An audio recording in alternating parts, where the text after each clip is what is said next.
Assalamualaikum, apa khabar saudara? Saya harap anda semua berada dalam keadaan sihat walafiat. Hari ini saya berada di Kota Mekah, di mana ini adalah sesi ketiga. Kami, Alam Shah Travel, bawa semua jemaah Haji Alam Shah untuk datang ke kedai jahit ni untuk buat jubah yang mengikut badan masing-masing.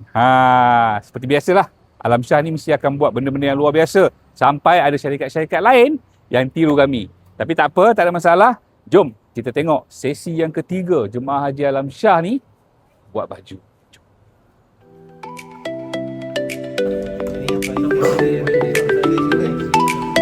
Kita buat dua, nanti akan pakai dominat juga.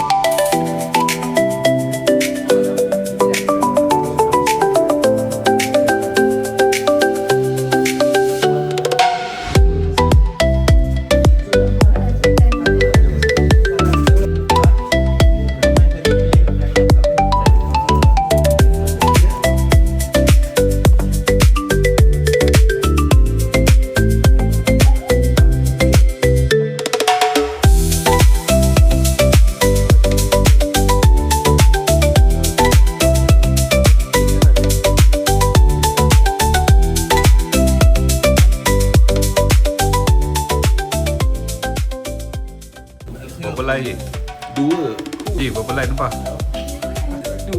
Dua lai, berapa lai je? Berapa lai? Satu line sahaja. Berapa lai nampak? Dua lai. Masya Allah, Alhamdulillah. Begitulah keadaan di dalam kedai ni. Kita tengok jemaah-jemaah semua fokus untuk pilih kain dan material yang disediakan dekat sini. Bagi saya sangat terbaik. Jadi saudara, jangan pening-pening kepala untuk pergi haji ataupun umrah. Sudah pastilah Alam Shah pilihan yang paling tepat untuk bawa anda sekeluarga menunaikan ibadah umrah maupun haji.